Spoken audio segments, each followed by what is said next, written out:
बिस्मिल्लाहिर्रहमानिर्रहीम, अस्सलाम वालेकुम। आप जनाब वाला किसी थिएटर में काम करते हैं एज एन एक्टर, किसी वेब सीरीज़ के लिए काम कर रहे हैं, किसी फिल्म के लिए, किसी ड्रामे के लिए, तो एक्टर्स को भी तो ज़ाहिर है मुख्तलिफ औकात में कहीं ना कहीं अंग्रेज़ी बोलनी पड़ती है और कुछ ना सही तो अपना रूटीन बताना पड़ता है। तो रूटीन के हवाले से मैं आज आपके साथ कुछ फ़िक्रे शेयर करूँगा जो मेरा हर एक्टर जो है वो उसको बड़े अच्छे तरीके से अगर उसी को इस्तेमाल करना शुरू करेगा तो उसे कॉन्फिडेंस मिलेगा। क्योंकि कुछ फिक्रे जब आपके जहन में होते हैं और आपके रोज़ का हिस्सा होते हैं तो उससे आपको इत्मीनान मिलता है और चीज़ों को पेश करने का, उन्हें बताने करने का, तो आप कर सकते हैं। अब मिसाल के तौर पर एक एक्टर को उसके डायलॉग्स मिलते हैं, उसकी लाइन्स मिलती हैं, तो उसको रिहर्स करना होता है, यानी उसने रिहर्सल करनी होती है। तो आप क्या कह सकते हैं? आई रिहर्स माई लाइन्स एवरी डे। आई रिहर्स माई लाइन्स एवरी डे, यानी जो मुझे डायलॉग्स मिले हैं, जो लाइन्स मिली हैं, मैंने रोजाना रिहर्स करता हूं। और दूसरी बात है कि ये लोग क्या जाते हैं मुख्तलिफ रोल्स के लिए मुख्तलिफ जगह पे ऑडिशन के लिए जाते रहते हैं। तो आप कह सकते हैं कि I audition for various roles, यानी मैं ऑडिशन करता हूं किसके लिए? वेरियस रोल्स के लिए। बिल्कुल ये करना चाहिए। स्क्रिप्ट्स जो होते हैं, ये जो आपको लाइन्स मिलती हैं, स्क्रिप्ट्स मिलते हैं, डायलॉग्स मिलते हैं, इनको याद करना पड़ता है।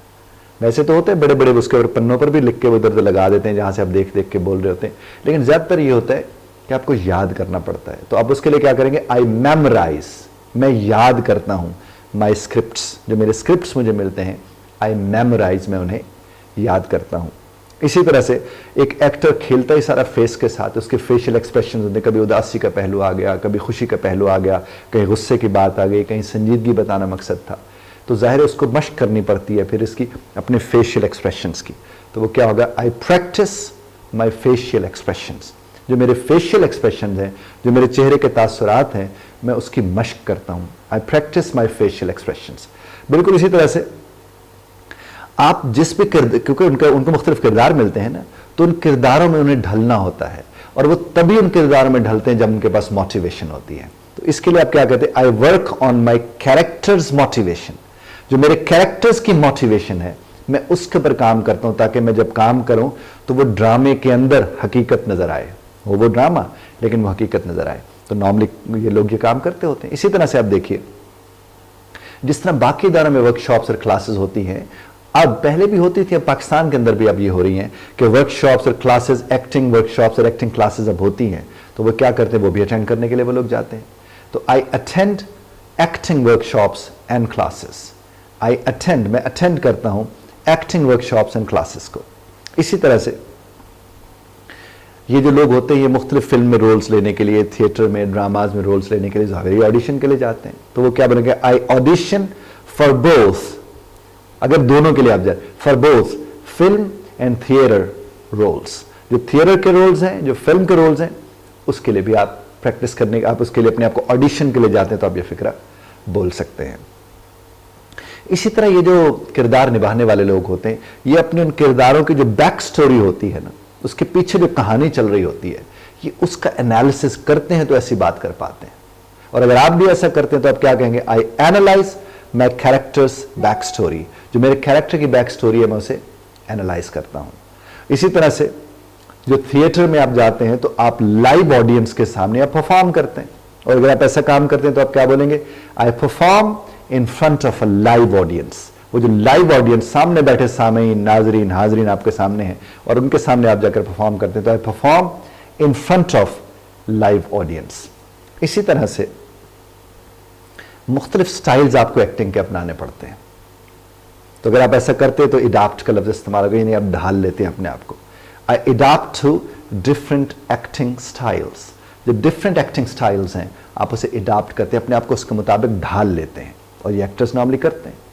इसी तरह एक्टर्स जो हैं वो अपने डायरेक्टर्स के साथ, अपने फेलो एक्टर्स के साथ, उनके साथ उन्हें कोलैबोरेट करना पड़ता है। कोलैबोरेट करते हैं तो बहुत कुछ सीखने समझने को मिलता है। और अगर आप भी ऐसा करते हैं तो आप क्या बोलेंगे? आई कोलैबोरेट, मैं कोलैबोरेट करता हूं किनके साथ भाई? With directors and fellow actors. जो आपके फेलो एक्टर्स हैं एंड डायरेक्टर्स हैं, आप इनके साथ वो काम करते हैं। क्या करते हैं? कोलैबोरेट करते हैं। इसी तरह से कुछ होते हैं जो कमर्शियल्स के लिए और टीवी शोज के लिए ऑडिशन देते हैं। अगर आप उनके लिए देते हैं तो ऑडिशन के मैं पहले भी वर्ब आपको बता चुका। तो आई audition for what? For commercials and TV shows. So I audition for commercials and TV shows. Similarly आप जब काम कर रहे होते हैं तो आप अपने जो आपके डायरेक्टर्स हैं इर्द गिर्द मौजूद फेलो के एक्टर्स हैं, आप अक्सर क्या करते हैं, आप उनके साथ बात करते हैं ताकि वहाँ से आपको कुछ कंस्ट्रक्टिव क्रिटिसिज्म मिल जाए, आपको कुछ डायरेक्शन मिल जाए ताकि आप बेहतर काम कर सकें, आप अपने आप को इम्प्रूव कर सकें। तो फिर आप क्या कहेंगे, I take direction and constructive criticism, यानी मेरे ऊपर क्रिटिसिज्म मुझे की जाए कंस्ट्रक्टिव, जिससे मुझे सीखने का मौका मिले तो मैं वो जरूर लेता हूं, साथ मुझे डायरेक्शंस भी चाहिए लोगों से। इसी तरह से जो आपकी स्टेज के ऊपर आपकी परफॉर्मेंस और प्रेजेंस होती है, आपको उस पर फोकस करना होता है।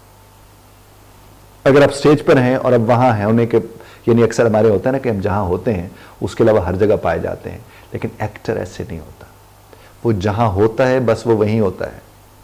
इसीलिए फिर उसकी वजह से जो दुनिया वो बना के लोगों के सामने पेश करते हैं, लोग उसका हिस्सा बन जाते हैं। अगर आप ऐसा करते तो आप क्या कहेंगे, I focus on my stage presence, तो मेरी जो स्टेज की प्रेजेंस है मैं उसके ऊपर फोकस करता हूं। इसी तरह से वो जो कॉस्ट्यूम्स होते हैं, वो जो आपको मुख्तलिफ कैरेक्टर्स के हिसाब से लिबास पहनना होता है, उसकी तैयारी भी तो जरूरी है, प्रेपरेशन। तो उसके लिए कहते हैं I prepare for costume fittings, यानी मैं तैयार रहता हूं कॉस्ट्यूम फिटिंग के लिए। चूंकि जाहिर है जब आप बात करते हैं तो साथ साथ आपकी हर अदा, जो मैं तो कहता हूं ये अदाकार होते इसलिए हैं कि इनकी अदाएं कारी होती हैं, तो आप अदाकार हैं, तो आपको कॉस्ट्यूम फिटिंग्स के ऊपर प्रिपरेशन के ऊपर जाना होता है। जाहिर आप देखते हैं उसको। इस तरह वोकल प्रोजेक्शन है। देखिए, अदाकार सिर्फ अदाकार नहीं होते, ये सदाकार भी होते हैं, यानी इनकी आवाज जहां इनके होने से फर्क पड़ता है वहां इनके बोलने से फर्क पड़ता है। आवाज का उतार चढ़ाव, ये सारा जो वोकल प्रोजेक्शन है, इसके ऊपर बाकायदा तौर पर ये लोग काम करते हैं। और अगर आप भी करते हैं तो आप क्या बोलेंगे, I work on my vocal projection. तो मैं अपनी वोकल प्रोजेक्शन के ऊपर क्या करता हूं, काम करता हूं। और आपने एक लफ्ज़ सुना होगा केमिस्ट्री का, हो सकता है 9th 10th में, 1st 2nd में आपको बड़ा तंग किया उस सब्जेक्ट ने, लेकिन जब आप बड़े हो जाते हैं तो अब केमिस्ट्री का लफ्ज़ क्या इस्तेमाल होता है कि मेरी उसके साथ उसके साथ बड़ी केमिस्ट्री है, यानी जमती है।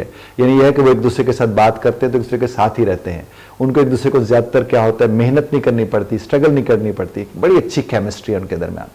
तो इसी तरह से आई क्रिएट केमिस्ट्री विद को स्टार्स। तो जो आपके जो को स्टार्स होते हैं, जो आपके साथ काम करने वाले स्टार्स होते हैं, आपको उनके साथ केमिस्ट्री को क्रिएट करना पड़ता है। ये खुद ब खुद नहीं होती, इसे क्रिएट करना पड़ता है।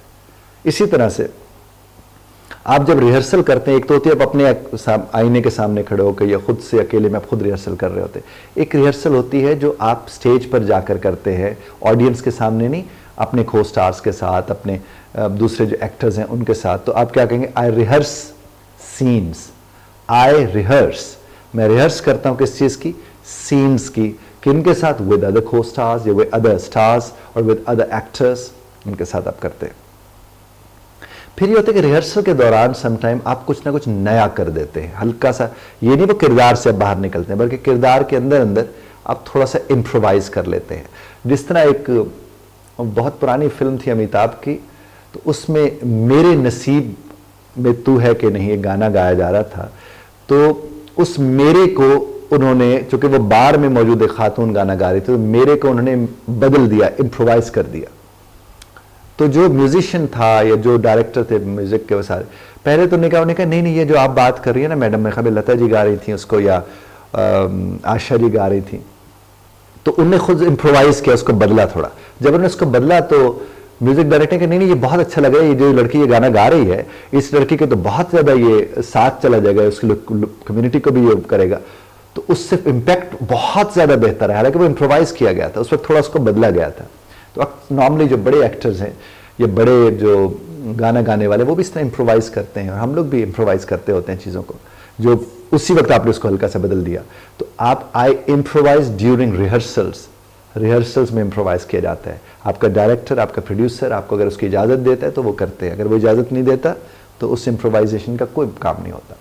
इसी तरह से ऑडियंस के साथ अगर इमोशनली कनेक्ट कर जाए तो ऑडियंस आपके साथ कनेक्ट कर जाती है। तो अगर आप ऐसा काम भी करते तो आप कह सकते हैं आई एम टू, मेरा मकसद ही यही है, to connect emotionally with the audience, कि मैं ऑडियंस के साथ अपने आप को इमोशनली कनेक्ट कर जाऊं। तो अदाकार जो भी थे मुझे इस वक्त सुन रहे थे, बहुत बड़ा कंट्रीब्यूशन है हमारी सोसाइटी में आप लोगों का, बहुत बड़ा कंट्रीब्यूशन है, आप आम लोग नहीं हैं। आपको अगर मेरी बात समझ आई है और आप चाहते हैं कि इसमें और कुछ हमें करना चाहिए, आपकी खिदमत में पेश करना चाहिए, तो आप कमेंट बॉक्स में वो लिख कर भेज सकते हैं। नंबर भी यहाँ पर दिया गया है। अगर आप लाइव ऑनलाइन क्लासेस हमारे लेना चाहते हैं या इन कैंपस आप आना चाहते हैं, you are more than welcome. Thank you very much for listening. ध्यान से सुनने पर आपका शुक्रगुजार हूँ। इख्तिलाफ राय का हक आप महफूज रखते हैं, बदरत तर्ज इख्तिलाफ राय का ख्याल रखिएगा।